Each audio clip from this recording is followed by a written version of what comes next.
Sean, a trip to MK Dons to look forward to on Saturday. How's the squad shaping up? Well, everybody's fit. I don't think we've had any problems during the week. Luke Carey's back in training today. Apart from the usual suspects with Ryan Taylor and Toby, and so same squad. In terms of the opposition, they're sort of noted for having more of a passing game than most at this level. How do you approach that sort of team? Well, I think that's credit to them. I think they've stuck with it as well. You know, it's easy sometimes when things don't go your way to sort of revert, and I think they've got a distinctive style, and you know, they've got a number of players that are really comfortable with it. So that's possession-wise, they probably have more possession than most teams in this division.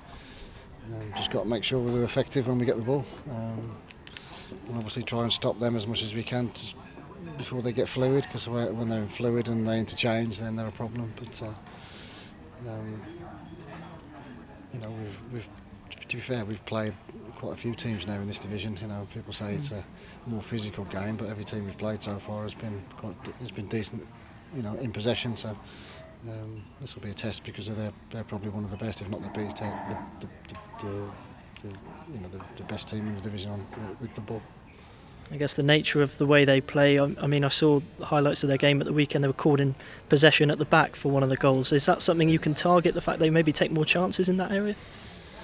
Well, passing the ball means you take more chances, whether you do it at the back or whether you do it anywhere. You know, if you don't pass the ball, then arguably you don't get caught passing it. So no, I think it's, like I say, it's pretty easy for them to revert back to something that's a little less, a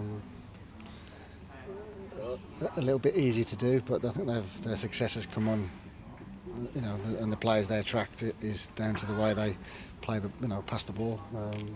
So that's their niche, and they attract players because of it. You know, I'd imagine they're not gonna, they can't spend fortunes on getting ready-made players, so they're there to develop them. You know, and they've got a young team. You know, one or two youngsters that have come through their own system, and one or two youngsters they've got from other clubs, but all with that basis in mind. You know, where people are comfortable with in possession, and like I say, sometimes inevitably, if you pass the ball, then you'll give it away. Team selection-wise, how does it affect your thinking in midfield? Because that's the area you've probably got the most options in at the moment, isn't it? Yeah, with the 7 midfield players, so it's just it's difficult because we've not settled on an 11. You know, when we play well, we can play really well, and when we don't, we can see goals. So you know, we're away from home, and first and foremost, we need to be hard to beat. So, you know, that'll be the criteria. You know, can we pick a team that's hard to beat, but also is potentially can cause the opposition some problems? That's the dilemma, and I'm sure everybody's got their own opinions on who should play, who should not play. But it's trying to get a balance right. I know you've had a couple of Trylists in on the training field this week. I mean, what's the thinking there? We ain't got no players. Is full-back a particular position you need more cover? We've got no defensive cover on either full-back. We've probably got with Luke Carey being injured, we've got very limited cover in the centre-back position as well. So, you know, and it shows because we're leaking goals. So, you know, we've got to. It's an area of the team we need to strengthen, and both Jimmy and Nicky are available. Nicky's without a contract because of circumstances more than anything else. You know, it's the first time for a long time there's quite a few players that can't find clubs who you would expect to, with the quality they've got, to be snapped up, but that's not the case. And Jimmy, who I know from obviously my past club, he's available on loan from Derby. So, and both were prepared to come in to train for a week, so it's too good an opportunity to miss rather than just take somebody blind. You know, we get them in, they see a feel of the place, they get an understanding of where we are as a team and what we need to do. Then you can make a more reasoned decision.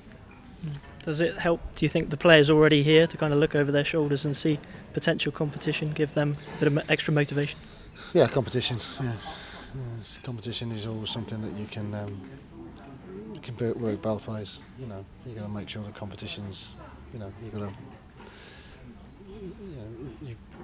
you got to bring in better players than what you've got, or potentially better players than you've got. That's the difficulty. You know, I don't really want to fill the team with. It'd be easy just to fill the team with players who have no real chance of playing, and then that brings training down. It brings the whole atmosphere of the place comes down. You know, so I don't think anybody as a football player minds competition. If it doesn't motivate you, then you're in the wrong profession.